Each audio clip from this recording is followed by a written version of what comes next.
Are we live now, Dante? Or yeah? Okay, no, just tell me when. I can call it to order.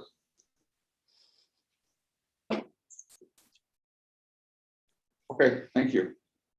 Okay, good evening, everyone. I will like to call the meeting of the DuPage County Health Department to order, the meeting of May 13th, 2021.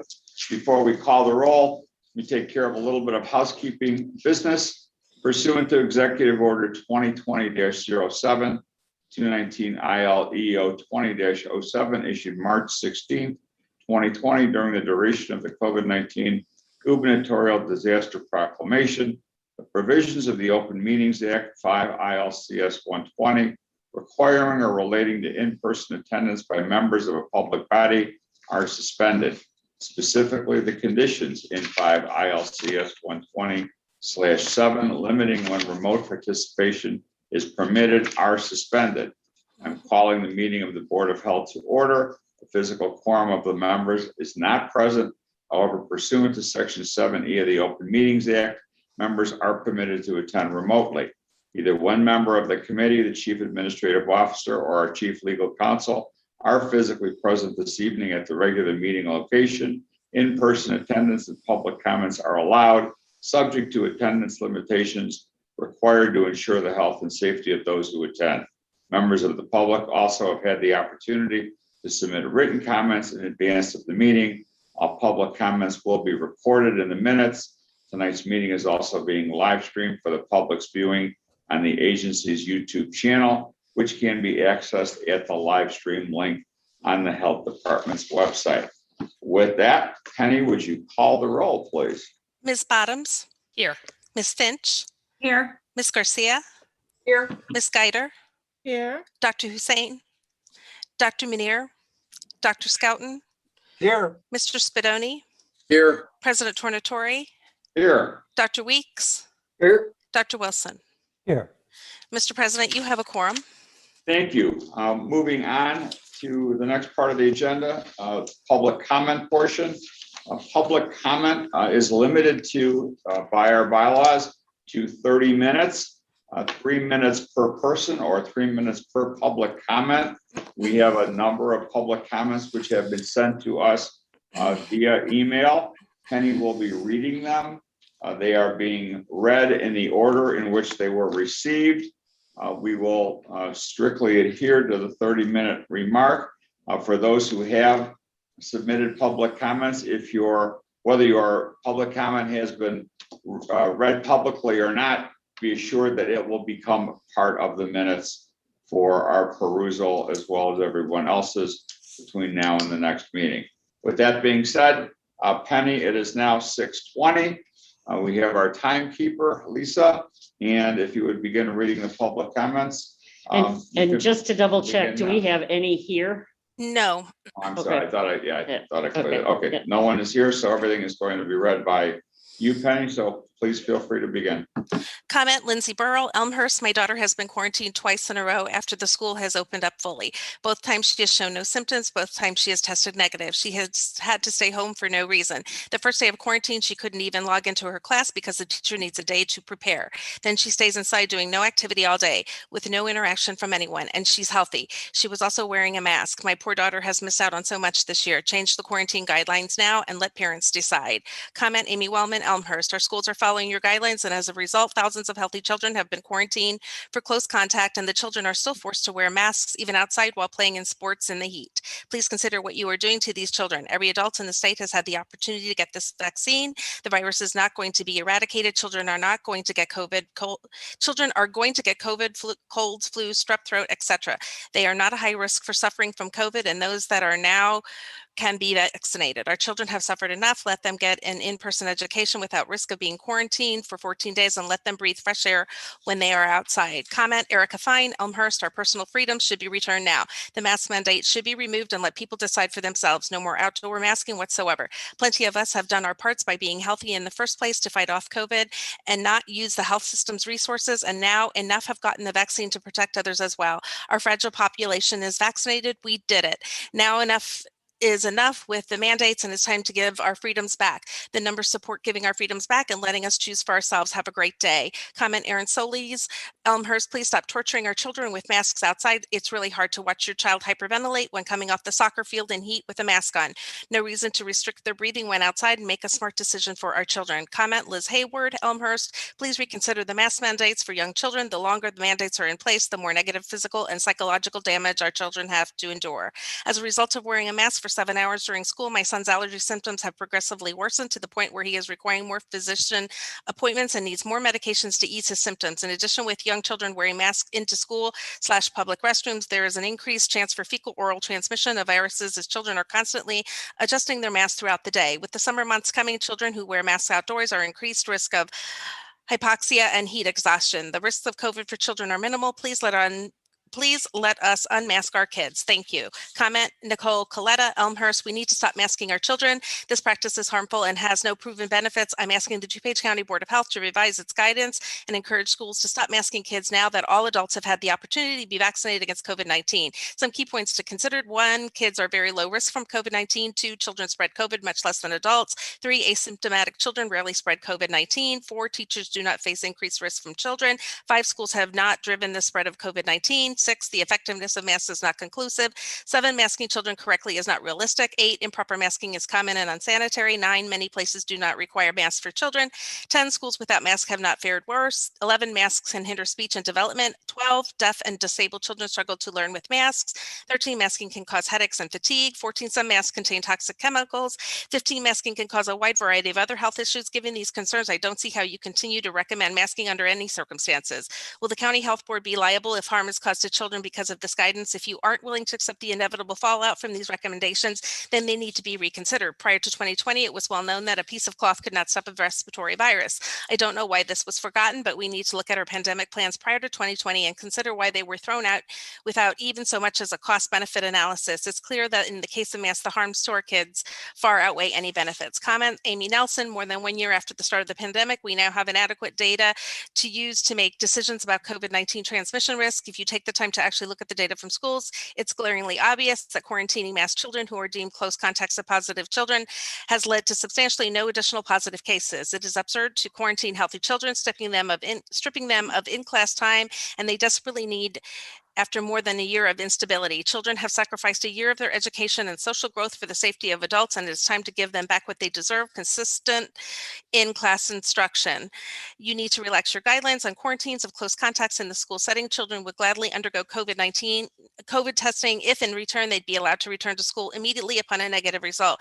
Be reasonable, use data, stop punishing healthy children. Comment Amanda Janicki, Naperville, to whom it may concern. I am writing to express my concerns regarding the potential extension of the mask mandate beyond the fact that a mask mandate is a gross overreach of governmental power and a suppression of constitutional liberties that make me responsible for decisions regarding my own health.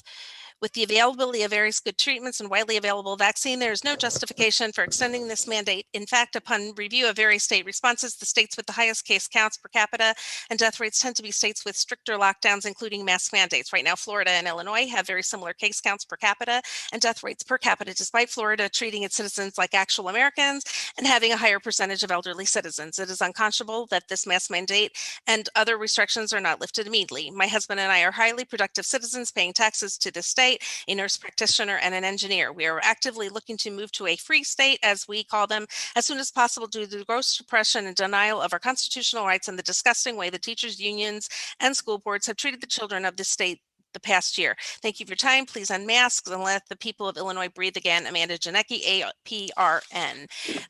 Comment Faye Damascus, Hinsdale, with over 40% of the population in DuPage County vaccinated, 99% of our teachers at Hinsdale Central High School vaccinated, and remote learning still available for those who do not believe in the power of vaccines and healthcare. Now is the time to stop the mask mandate. People have a higher chance of dying or being seriously injured in a car, motorcycle, or bike accident than they do contracting and dying of COVID at school. Yet there has never been a helmet law in DuPage County. Listen to the science and your taxpayers. Those who are vaccinated will no longer tolerate being forced to wear masks, especially since current research shows that masks alone are not effective.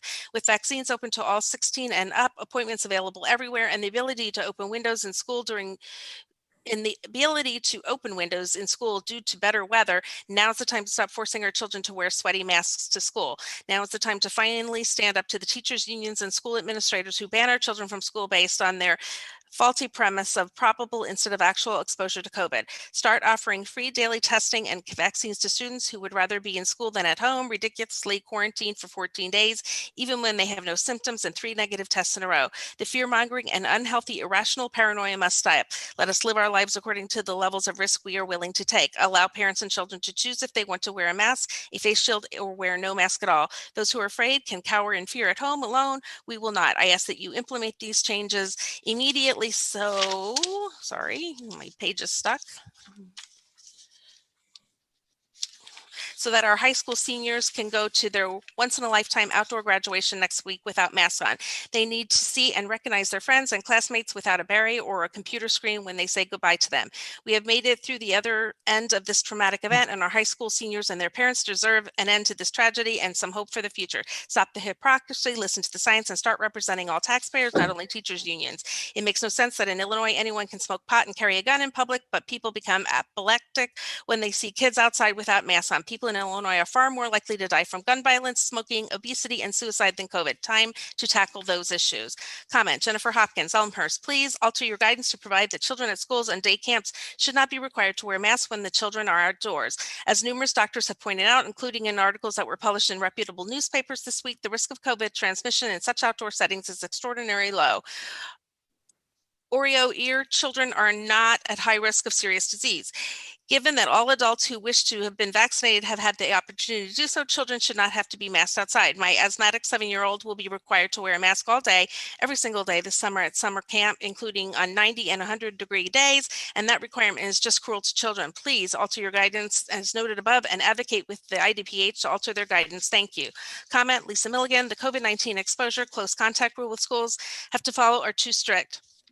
Students are safely attending school with 3 feet distance and masks, but being quarantined for 2 weeks if within 6 feet to a potential exposure. The rule is extremely stressful on students, impacting their education and mental well-being at this critically important time of the school year. I have a high school junior who had both vaccine shots, but because it's not been a full 2 weeks post-shots, he has decided to go remote in fear of being contact traced and having to miss her in-person AP exams and the rest of her track season. She made this choice knowing that she learns better in person, will miss being with her classmates and friends. It's ridiculous that she had to make this decision, considering she's at nearly no risk, if any. Please change the contact tracing rule to 3 feet. Comment, Kathy Olstad, Naperville. We need to get these masks off our kids. There are 0 long-term studies on the negative health effects, and kids need to interact normally. Communication is 70% body language, and having their faces covered, there is no way to read expressions, and it is stunting their social emotional growth. Comment, Jean Hogan, Elmhurst, please review the close contact quarantine guidelines for students. Many other states have done away with these quarantines or have updated the metric to 3 feet instead of 6 feet. Also, please remove the mask mandate for our young children. Many other countries never masked young children, and many states no longer require masks for students. Our district has 98% of teachers vaccinated. There are more harms than benefits to masking children who are not at any serious risk from COVID. Comment, Aaron Danielson, Elmhurst, hello. I am very confused by the updated mask mandate that has just been issued by the DuPage County Health Department. Why is DuPage County moving backwards in terms of restrictions and mandates when positivity rates are steeply declined and vaccinations readily available? Why is DuPage taking a stricter stance than other even larger surrounding counties? Why are businesses like fitness centers now put under greater restrictions than ever when Illinois is now moving into bridge phase 4 and releasing plans to fully open in phase 5? Do we not want to encourage commerce and revenue after this has been challenged for 14 months? Why are children facing more restrictions and mandates around outdoor mask wearing? Why are there even more restrictions in camps and schools than a year ago? Please look at the current situation with critical thinking and perspective for everyone's well-being, mental and health, and not enforce the absolute most conservative measures possible. Thank you, Aaron Danielson. Comment, Courtney Bowman, Elmhurst, the quarantine guidelines for close contact is mind-boggling and incredibly harmful to our children. Elmhurst District 205 quarantined 4,701 students and staff, and of those quarantined, 13 turned out positive. That's a positivity rate of 0.27%. How does this justify a student missing out with in-person schooling and being socially isolated? I am tired of the public health departments putting our children last. You should be ashamed of yourselves. Change the close contact quarantine guidelines now. Comment, Rebecca Harpster, Elmhurst. I am disappointed that the health department has continued to construct ridiculous school guidelines and referencing substantial transmission as the reason why our transmission levels adjusted for the fact that we have vaccinated all those who want to be. Those who are at risk and have had those who are at risk have had ample opportunity to be vaccinated. It's time to stop the restrictions for young children who are not at significant risk from COVID. Please eliminate outside mask requirements for all immediately. The science shows that COVID is rarely submitted outside. A Wisconsin study showed 1 in 11,000 soccer players. Also, the close contact quarantines need to be adjusted. Some states have completely eliminated mass close contact quarantine from school. The data shows that this is possible, or at least adjust the close contact definition from 6 feet to 3 feet. The at-risk are vaccinated. It's time to start standing up for the most vulnerable piece of the population, our children. Do the right thing for the kids, please. Comment, Lara Bogenreif, Elmhurst. Hello, my kids are elementary age in District 205 in Elmhurst, Illinois. We have seen so many healthy kids sent home due to siblings having allergies and mild cold-like symptoms, and kids are missing so much school in a year when they have already missed so much. Please end the quarantine rules regarding cold-like symptoms. Basically, everything is a symptom of COVID at this point, and I worry about this continuing into the 2021-2022 school year. Thank you. Comment, Megan Howrigan, Elmhurst, unmask the children. This is getting beyond ridiculous. Adults who want to be vaccinated are. We are asking the ones with the least amount of risk to sacrifice the most. They have the right to breathe. Air indoors and outdoors masks need to be optional. Comment, Jennifer Summer Whitruck, Elmhurst. The mask mandates and quarantine guidelines against our children need to stop. Vaccination availability for the most vulnerable individuals should be leading to these restrictions being lifted. I don't need the government taking care of me or my children. My children are getting infections on their face, and after a trip to immediate care, I was told the masks are causing medical issues. Our children need to breathe freely, and at this point, it is child abuse. The schools have guidelines supposedly because of IDPH, which are ridiculous. Where's the common sense? All credibility in IDPH is suffering. Stop now. Comment, Kristen Owen, Elmhurst. I am commenting as a concerned citizen and parent of young children in District 205.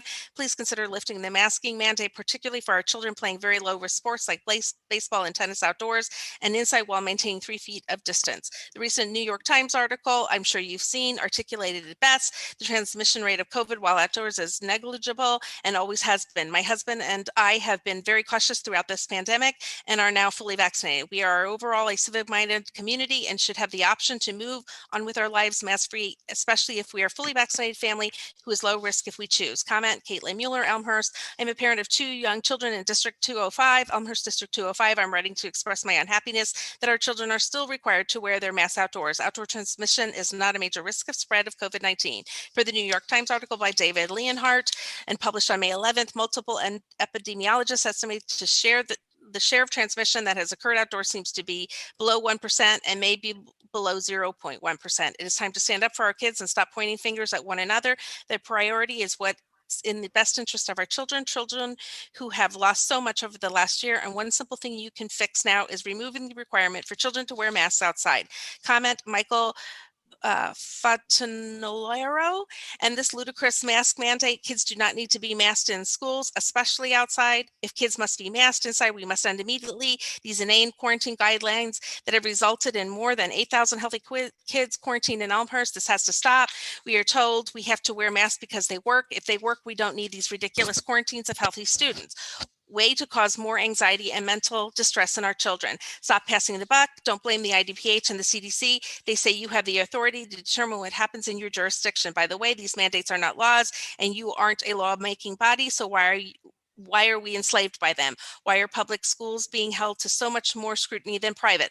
Let's use common sense. We're told to follow the science. Well, the science and all the data shows that this practice must end now. These ludicrous mandates are destroying a generation. The future is at stake. Let's use our brains, not some bogus agenda. Comment, Jamie Jorstad, Naperville kids and adults should not have to wear masks outdoors. Seems silly to have to wear a mask to watch soccer. Our numbers are low for our school district size. Remove the mask mandate or at least be able to opt out if vaccinated. Comment, Lindsay Burrell, quarantines of healthy children need to stop. My children are losing out on their education because they are considered exposed, even wearing masks. This is getting ridiculous and making my children deal with mental health issues. The quarantines need to be stopped or at least shortened.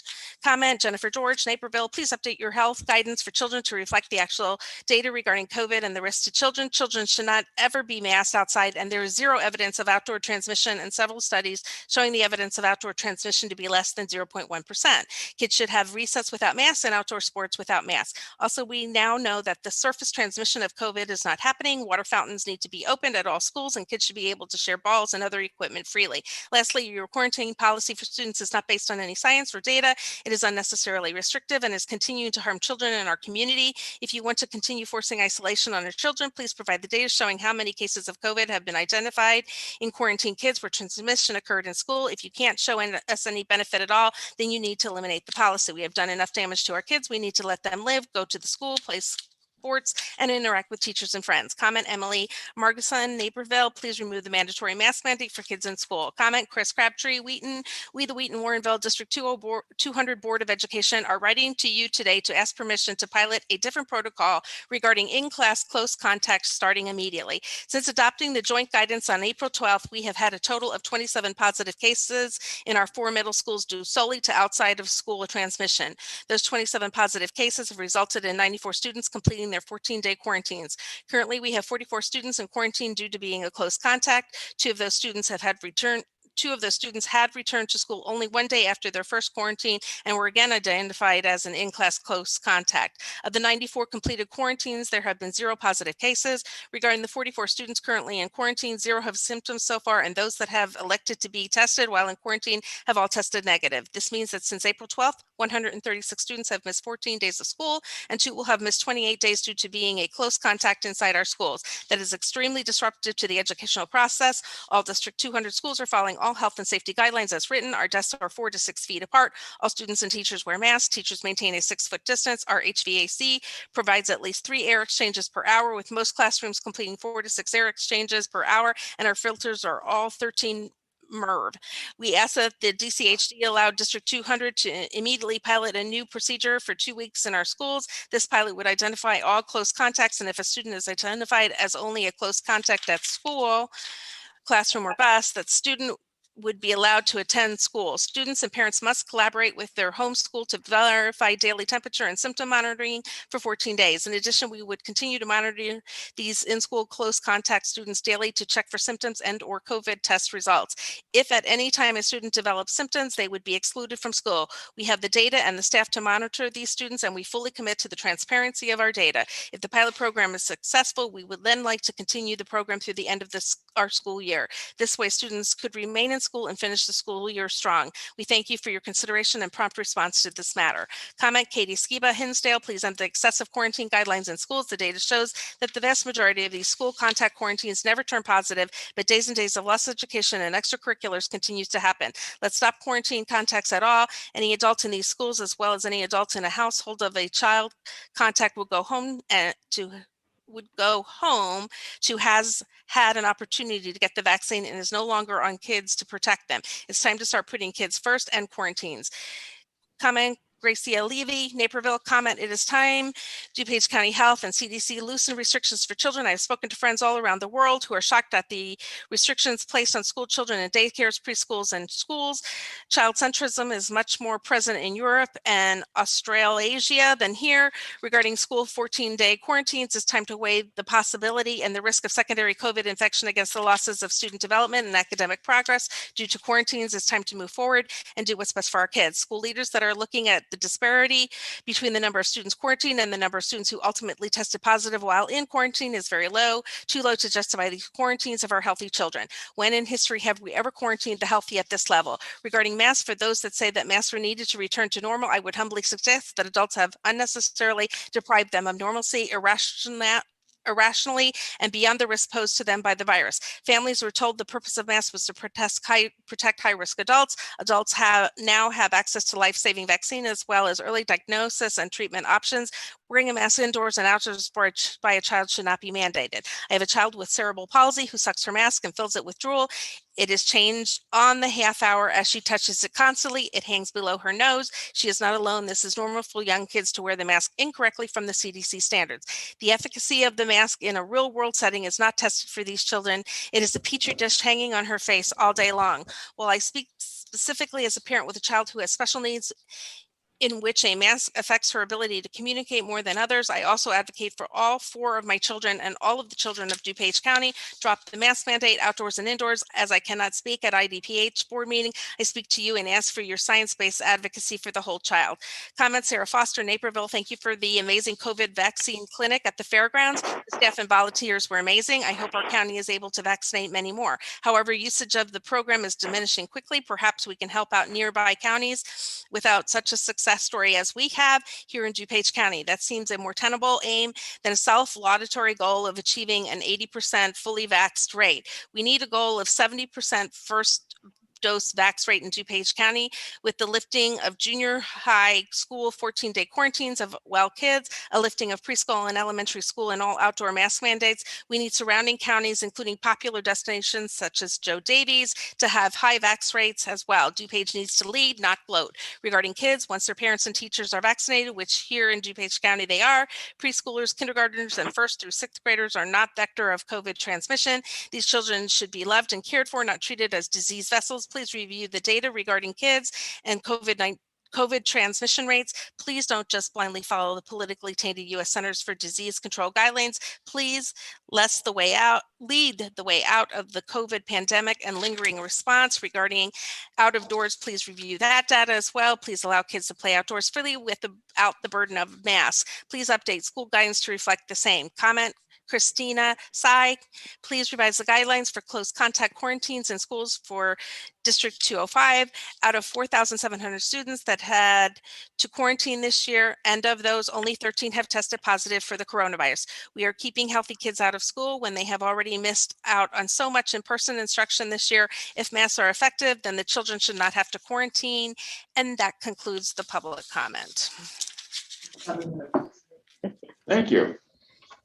Thank you, Penny. That concludes public comment. All of those will be entered into our minutes, and we appreciate you taking the time to send those to us. Moving on to my president's remarks. Once again, welcome to the May meeting of our Board of Health. Today marks Illinois' reopening of Bridge Phase Eve, which will begin tomorrow. Governor Pritzker announcing earlier today that we're going to move as a state into Bridge Phase as of May 14th. This phase will allow businesses and events to increase capacity of participants. Following the Bridge Phase, there will be a monitoring period of 28 days with a return to Phase 5, fully reopening as of June 11, 2021. This is contingent upon the health indicators staying steady or improving. In other public health work, board member Gianna Skyder was providing oral testimony earlier this week in support of Illinois legislation sponsored by Senator Laura Ellman, which expanded the testing of individuals with undiagnosed diabetes and severe disease associated with vitamin D insufficiency. Her testimony certainly helped result in the bill passing out of both the Senate and the House. Thank you to board member Guider for your work in this important area of health. I will now turn this over to Karen to provide us with an update on the agency's COVID-19 response activities. Karen. Thank you, Sam. And while we wait for Chris to pull up the slides, you will notice a significant change in the template that we're using for, and we are seeing not seeing the full slide. There you go. In the kind of color and vibrancy of our message, we are very committed to making sure our residents are fully vaccinated. This is our shot to get through the pandemic.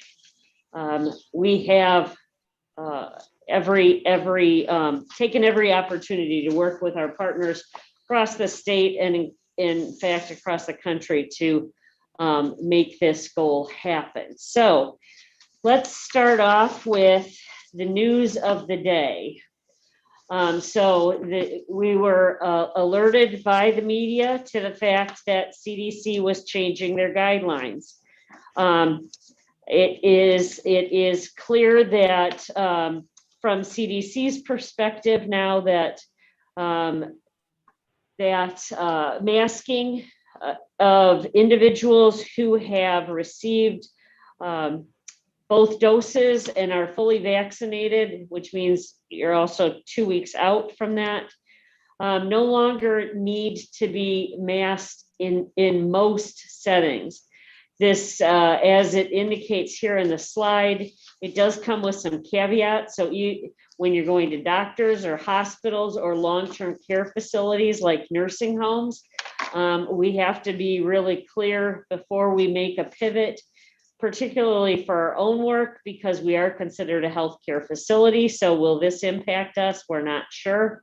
Also, masking is required when traveling by bus, plane, train, or other modes of public transportation, and while you're in the hub, so airports or bus station.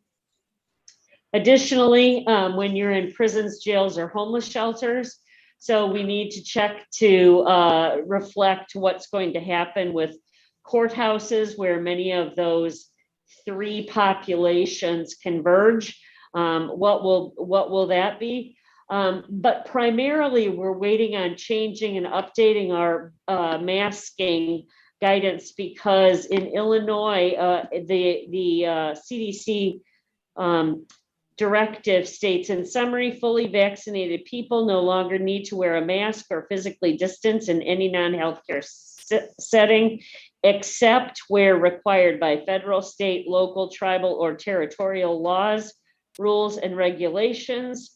IDPH is working to adjust existing guidance documents in response. So as you know, the masking in groups of 50 were part of the governor's executive order that began last August and then has been consistently re-upped throughout the past several months. So we are waiting on that to occur prior to making any changes locally.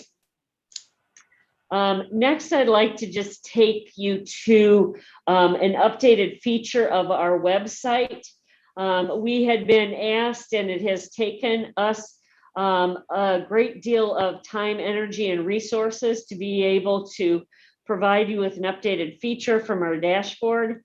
We now are able to not only be tracking cases, but we're able to track case rates per census tract.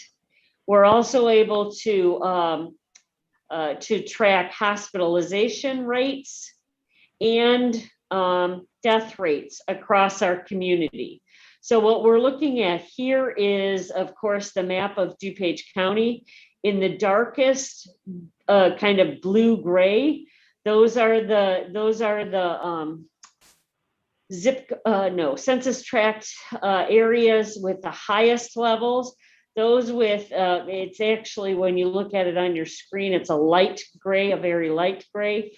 Those are areas where there may have been cases, but the number of cases is not high enough so that we suppress that data. So this is from the beginning of the pandemic. You'll see that the areas most hardest hit are very consistent with when we have shown you the social vulnerability index of communities and zip code areas. It really is that kind of swath going from the central western up through the northeast corner of our community. Again, this is what exists since the start of the pandemic. There's also opportunities to manipulate the data, but manipulate the view so that you can see a more recent example, because that has changed as our communities and our county has engaged in prevention activities, mitigation activities, as well as vaccines. So just wanted to provide you with a little bit of a teaser on this new feature. Please take time, because there's a whole host of other factors to be able to look at the map. we are still waiting for our census level data on vaccine. We're again told by IDPH that it is imminent. And I put imminent in air quotes because it has now been imminent for about 4 weeks. So we're not sure when we'll get that, but again, once we do, we want to be able to share it with our public, as well as use it for our own efforts with our ongoing vaccine work that we're doing. So where are we at compared with our vaccine efforts? We did host a press conference last week where the chairman indicated that we had a goal of reaching 80% of eligible residents to be fully vaccinated by the end of June, by July 1st. As of yesterday, we're actually at 50% of eligible residents. Now, we would have been higher except for the addition of overnight of the 12 to 15-year-olds. We would have been 53 if we were just looking at 53%, if we were just looking at the 16 and over. But now with the newly eligible 12 to 15 population, we're at 50%. What the idea that, yeah, there's some sort of benefit or you know, that we're not going to be at risk if we don't vaccinate people from outside of our community is right on. We understand that. And in fact, at our clinics consistently hosted in DuPage County, we see that about 55% of the vaccines go to DuPage County residents and 45% go to out-of-county residents. So we are very invested in everybody getting a vaccine. Clearly, we're most interested in our own and responsible for making sure that our own residents have that opportunity. On the next slide, you will see that over the weekend, in fact, we did become the county with the highest percent of our population fully vaccinated. And we are still seeing an average of about 8,000, a 7-day rolling average. So this we will see this decline, but at least now we're heartened by the fact that we're still seeing a substantial number of vaccines being introduced into people in specifically our residents on a daily basis. There is no real magic number. We don't know enough about the virus. We don't know enough about the way the virus is duplicating to know what is the magic number. It is one of those that we very much are focused on. The higher the number, the more resilient and prepared that our communities will be to move beyond this pandemic. In order to do that, we've really shifted. So we retain the community vaccination site at the fairgrounds, our mass vaccination site, but we have seen the number of new registrations fall dramatically. A couple of weeks ago, we began, I think it was May 3rd, we began accepting walk-ins to our vaccine site. We also are taking individuals who work at that mass vaccination site because the days of getting 2,000 people through that clinic are over. So we are re-engineering and reassigning some of those teams to both provide homebound individuals with vaccines, as well as offering community-based clinics. So the homebound individuals, we definitely are partners with EMS, as well as some VNA Healthcare was an early vaccine partner for homebound. But with our homebound or our own team, we have reached out to, I think, around 50 individuals or maybe higher, Andrea, who would not have received the vaccine otherwise. Again, these are not going to be large numbers because of the investment of time and resources. However, these are going to be individuals who are extraordinarily vulnerable because although they can't get out, they may have need for healthcare people coming or others coming into their homes. And so we want to make sure that they are protected as well. If you know of people who are homebound and need that level of support, there's the link at the bottom of that column. The community-based clinics is one that we have also really begun to promote. We have done several offsite clinics now. One was at a landscaping company. One was at a car dealership. One will be in conjunction with a municipality. Again, these are not going to be high volume, but they will be individuals who are not yet vaccinated, but aren't necessarily opposed to receiving a vaccine. It just needs to be abundantly convenient for them. So we have a flyer if you are interested, and I would ask that Penny send this out to you. Please share this information. Again, all these places have to do is sign up through the program registration.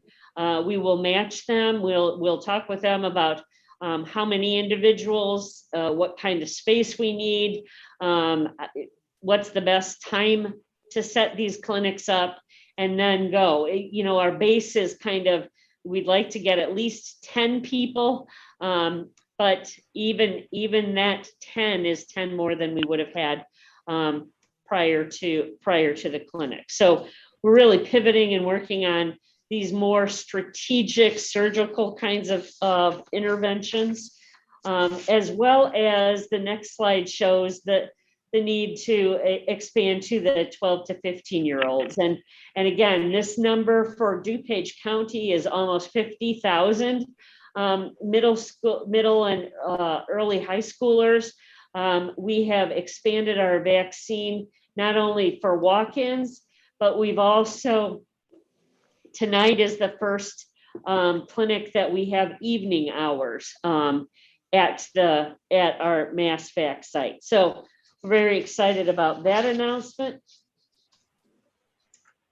Finally, we have now we're up to 6 PSAs with Vaccine Champions. I just want to play one of these for you. Again, these are in different languages if the individuals are bilingual. But again, these are available for anyone to use to link to their website, social media. And with that, play away, Chris.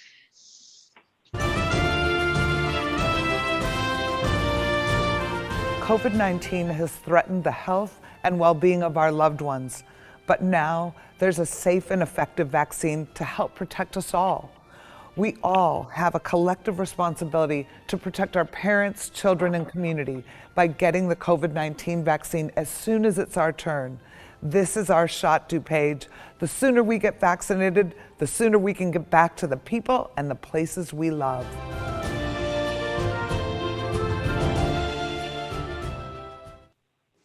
Again, designed to be very simple, straightforward, and positive messages promoting vaccine and vaccination. Finally, on our website, we continue to add to the library of information that you can refer people to, or you yourselves can refer to inspire and promote vaccine confidence. If you haven't been there lately, please check it out.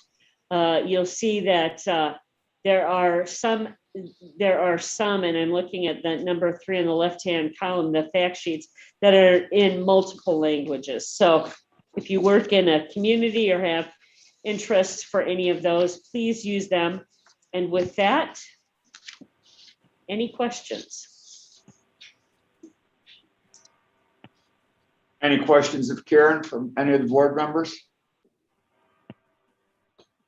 Okay, hearing none, seeing none. Thank you, Karen. And thank you to you and all of our staff for continuing your unparalleled dedication to eradicating the virus, first through testing and information and now through the vaccines. And we are getting there. Sorry to interrupt. I had to step away for just a quick second, but I had a question for Karen. Sure, go ahead. Sorry. And your very first time you were talking about the masking in the school, and my question was the schools. That wasn't mentioned at all by the CDC. So I just wondering if you had any insight, because I know we had a lot of questions about masking during our public comment. Yep. So do you have? So any- again, the great news from CDC is around and really targeted at individuals who are fully vaccinated. So Okay. at this point, unless you're 16 and over, your chances of being fully vaccinated are, you don't have any chance of being fully vaccinated. I think that actually the news with the mask guidelines today is in part to really inspire individuals to see how effective the vaccine is. So I anticipate that schools being indoor environments with unvaccinated kids, individuals sitting in close proximity for an extended period of time. I think that the masking guidance will most likely continue until they are able to get vaccinated.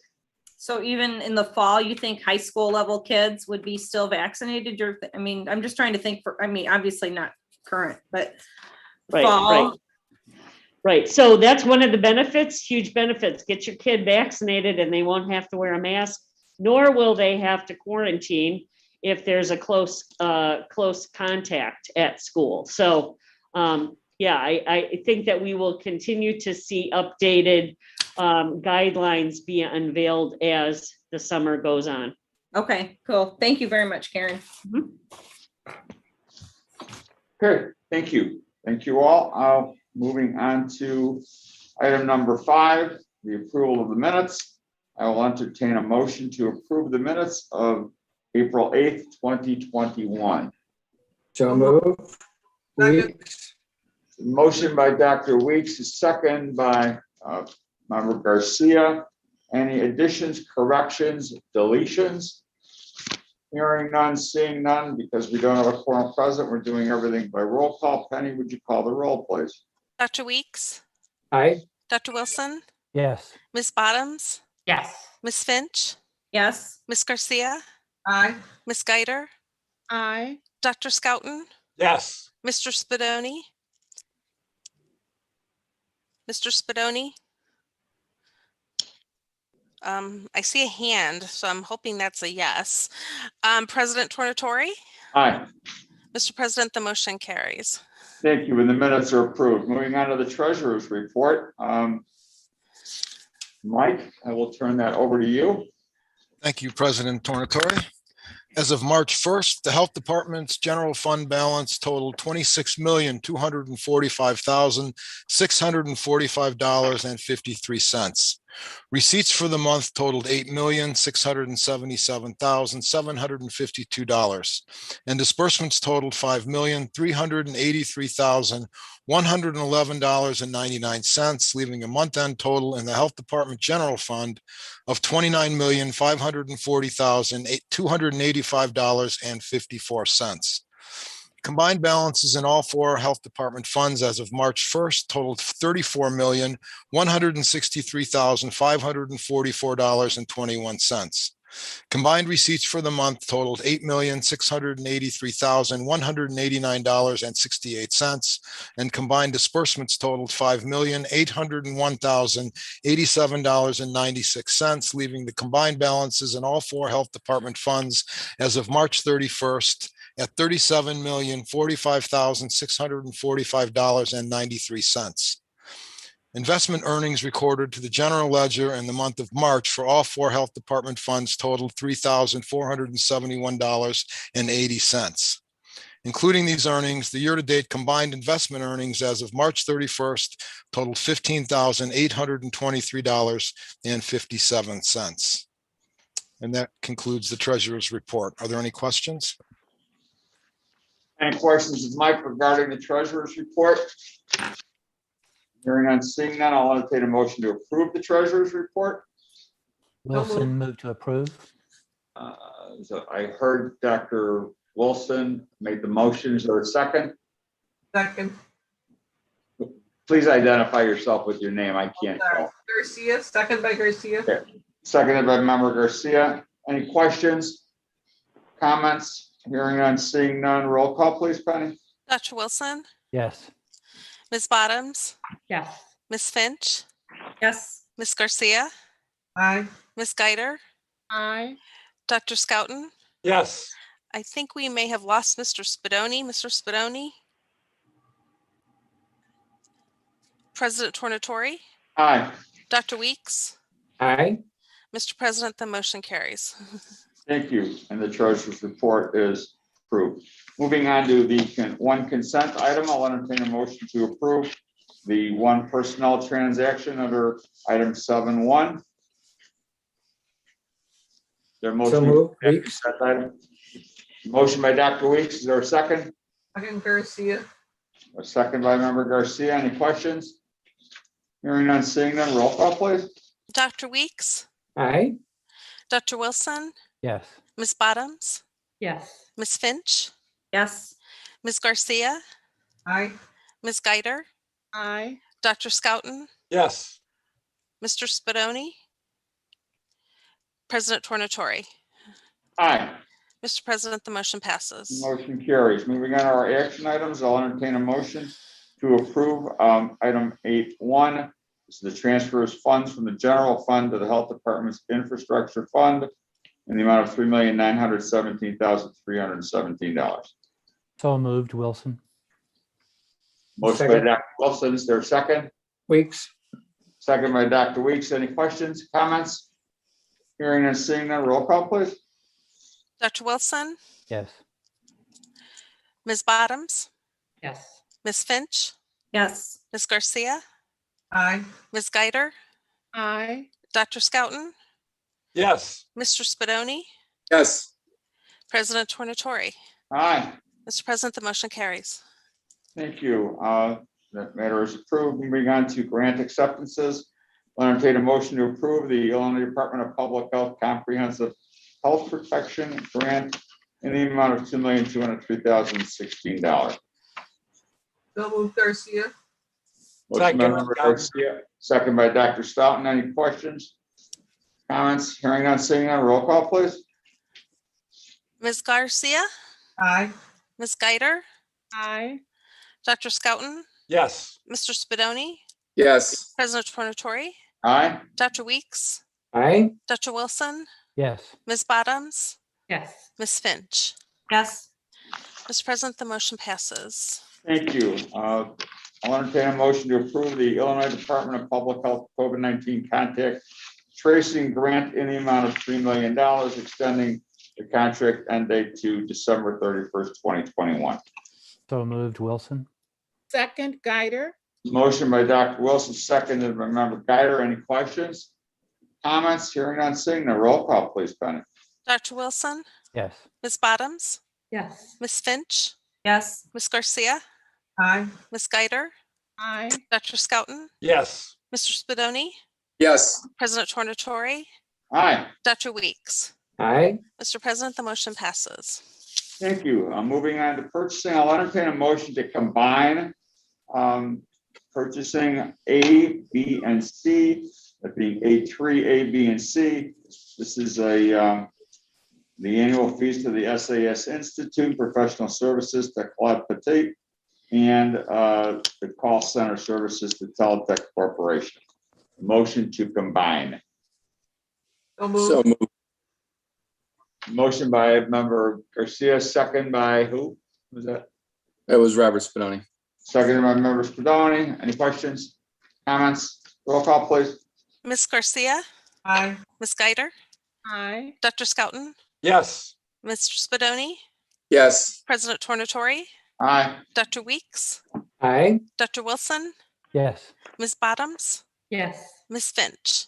Yes. Mr. President, the motion passes. The items are combined. I'll entertain a motion to approve those items as combined.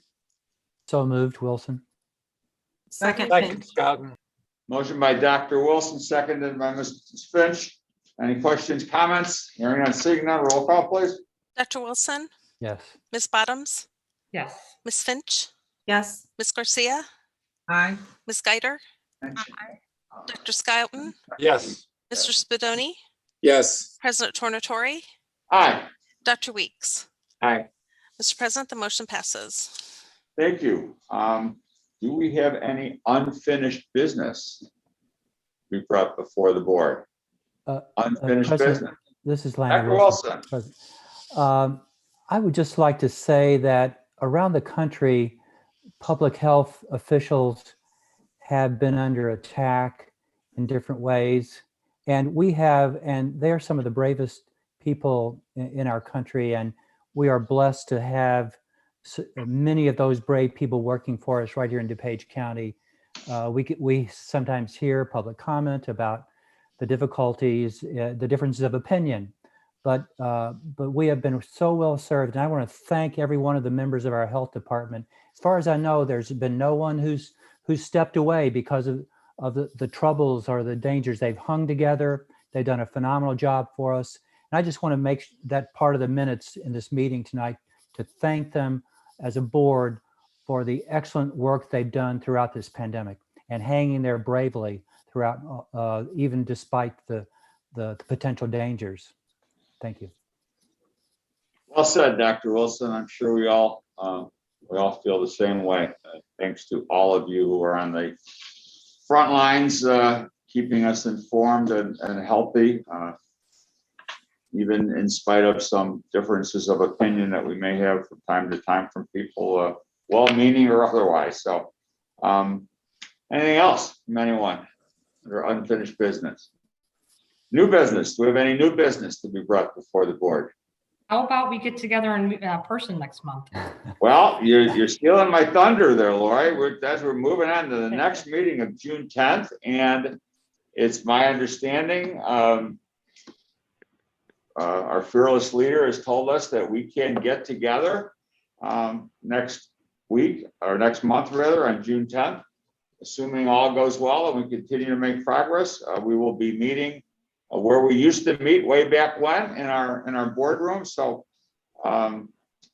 let's keep shooting for that, and let's hope that that's the case. And it'd be great to see everybody in person again. So our next meeting is June 10th. Right now, we're scheduled to be in person, and I'm sure we'll keep everybody updated if there are any changes to that. Anything else? Old, new? Okay. We have no executive session. Correct. Okay. Hearing none, I'll entertain a motion to adjourn. Move to adjourn, Wilson. Motion by Dr. Wilson, Second, Weeks. second by Dr. Weeks. I meant to say also next month's meeting in June will be Dr. Weeks's last meeting. So I think it's hopefully fitting that we will be together on that meeting. So we can say an appropriate goodbye to Dr. Weeks from this board. We certainly will have something more to say then, but we're going to miss him. There's a motion and a second. Roll call, please. Dr. Wilson, Yes. Ms. Bottoms, Yes. Ms. Finch, Yes. Ms. Garcia, Aye. Ms. Geider, Aye. Dr. Scouten, Yes. Mr. Spadoni, Yes. President Tornatore, Aye. and Dr. Weeks. Aye. Mr. President, the motion passes. Motion carries. We are adjourned. Stay healthy, everyone. We'll see you next month. God See you willing. next month. Everyone. Bye, everyone. Bye-bye.